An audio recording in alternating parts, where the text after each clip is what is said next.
Hey guys, this is the first match with my Jeskai Vehicles deck. We won the die roll, which is excellent. So this hand is interesting. I think we keep these hands, but they're not the best. And this is where having like too many vehicles kind of gets awkward. But usually I find the upside of this card much outweighs like whatever random 3-drop you would be playing instead, like a Thalia or a Pia. Those cards are good, but this card is usually great. And you know, if we draw a creature, I feel very confident. So our opponent seems to either be on Marvel or blue-red control. It could technically be on our deck.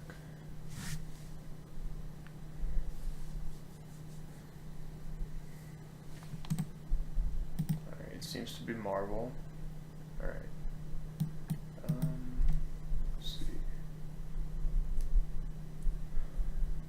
This is an interesting decision.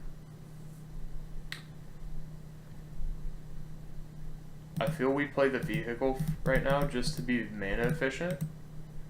It's very easy for this to get either Harness Lightning or Magma Spray, and that would be a very bad thing for us. But this could eat a negate, or it could sit there, which would be a very good thing for us. And it's likely to tap out for a creature now, and now we get to resolve our Gideon, just as we drew it up.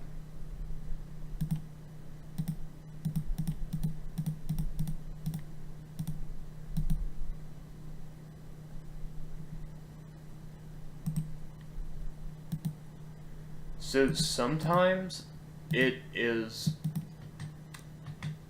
correct to plus Gideon and crew it with him as a creature, but the only way we really get punished is if he has exactly 2 removal spells, and I'm willing to take that risk.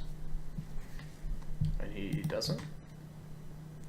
Okay, that Spell Queller was a huge draw, and this could define the game. So I feel as long as we hold this up and prevent Aetherworks Marvel from coming down, we should be very favored with this Gideon. We're going to use Toolcraft to crew, and we're going to attack with everything.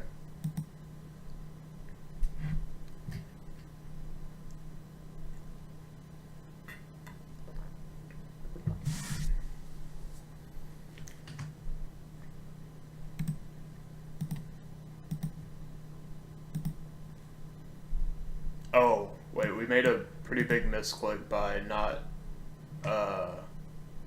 plussing Gideon. Whoops, I got ahead of myself there. It's actually... It's harder than I anticipated to play and commentate at the same time. Even with, like, recording, it's different because normally I'm very, like, lax or whatever. It's not the end of the world to create an extra 2/2 though. I actually don't feel like we lost that much. So you should be playing a Glimmer of Genius right here. We're going to let that resolve. Although it is like a closer decision than what you might think. So you went top. Okay, here comes the Aetherworks Marvel. And here comes their Spell Queller. So we should hit him for 1, 2, 3, 4, 5, plus 6. Oh wow, yeah, we were gonna hit him for like 17 or something. And I just go. I mean, that's really a textbook game, honestly, of how this deck operates. Okay, so again, usually I like boarding out all the removal, and sometimes they're like, well, what about Tireless Tracker? Tireless Tracker I don't really care about. Usually we're trying to kill you before that really becomes a threat. Well, sometimes, very rarely, they play Glorybringer. That's a problem, but I don't want to hedge against it. And in a way we are hedging against it because we can't counter Glorybringer. But if you do notice Glorybringer, that's when you bring in Cut to Ribbons. And people were saying like, man, Cut to Ribbons seems so like weird in your deck. Like, really, that's the best thing you could think of? But that 4 damage is very relevant for Glorybringer, but also for like cards like Thing in the Ice, which sometimes they love bringing in. Not Marvel decks wouldn't bring it in, but Blue-Red Control usually always has it.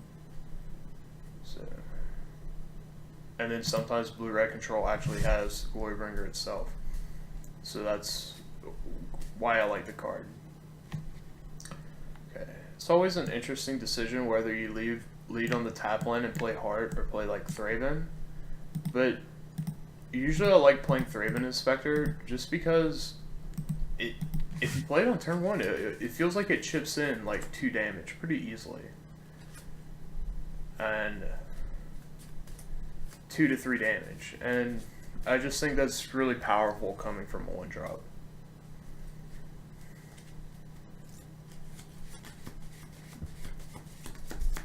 Interesting that our opponent doesn't do anything.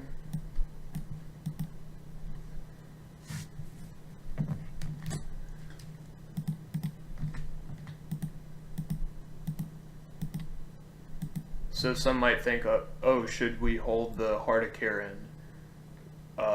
Because he might have Censor, Negate, Dissenter's Deliverance, perhaps. Well, the thing is, I want this card to eat a Negate over a Gideon, or even a Censor over a Gideon.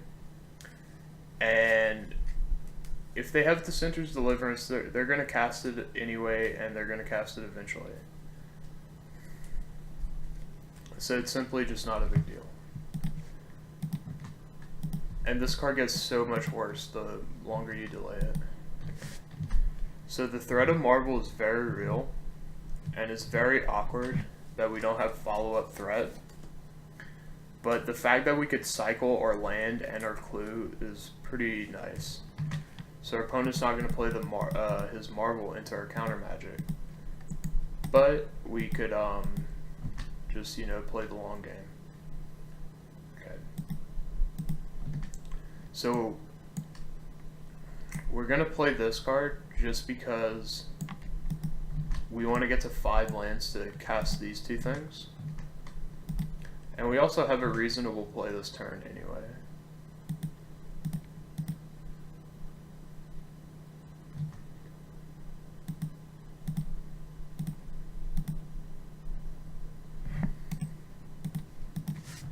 There is some defense for saying, like, play Spire of Industry and hold up the cycle or whatever, but I want to guarantee to play Gideon plus Ceremonious, because I feel that is typically an unlosable position.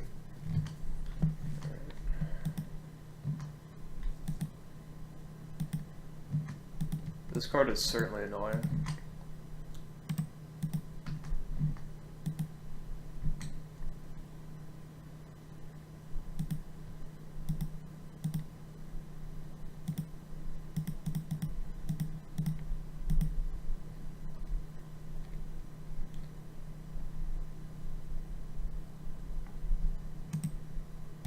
Wow, that resolved. That's pretty remarkable. If he has a Censor and Marvel in hand, he should potentially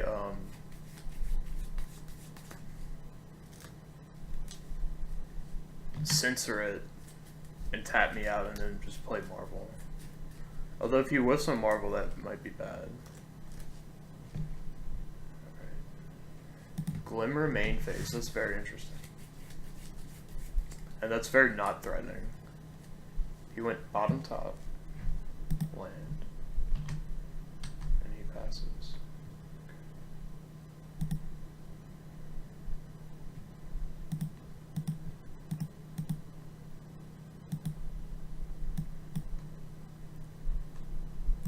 Typically you want to, if you only have 1 artifact on the field, you want to play your second main phase just in case there's some shenanigans that this would die and this would not get buffed. I mean, it's very unlikely that this clue would die, but he could be setting up potentially a... How much are we hitting him for? 1, 2, 7, 10, 12.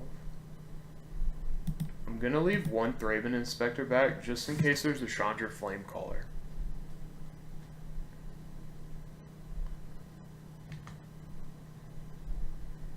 Because like having this and him playing Chandra Flamecaller would actually be pretty bad.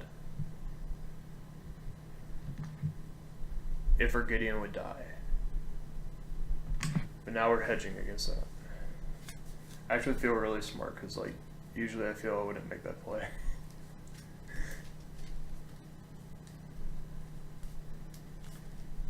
Okay, he has 7 mana, 3 cards. That is quite annoying, but there are some situations where you do Ceremonious Rejection that, but that's usually if they need the energy.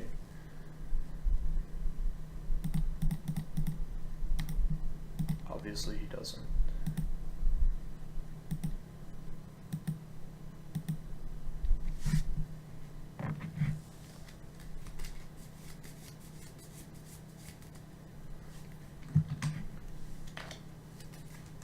Oh wow, we definitely didn't play that Inspiring Vantage last turn. That's pretty bad. Okay. So I'm going to Emblem Gideon here. I think it's usually pretty powerful to Emblem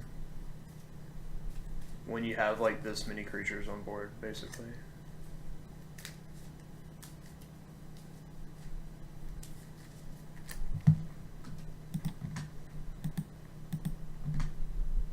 Like, we're missing out on 1 damage, but now we have like this thing, which is just great.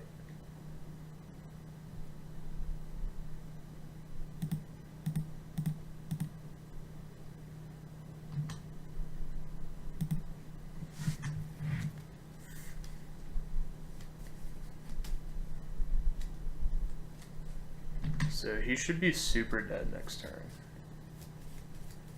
He needs like a counterspell and a Marvel. Okay. He's 1 mana off casting an Ulamog, but Ulamog wouldn't even be that good for him. Oh wow, he is sitting on 2 Censors. I think our opponent should have cycled them earlier. Maybe got too greedy. But that's the match, and honestly, that's how games against Aetherworks Marvel typically go. Alright, I'll see you guys in the next match.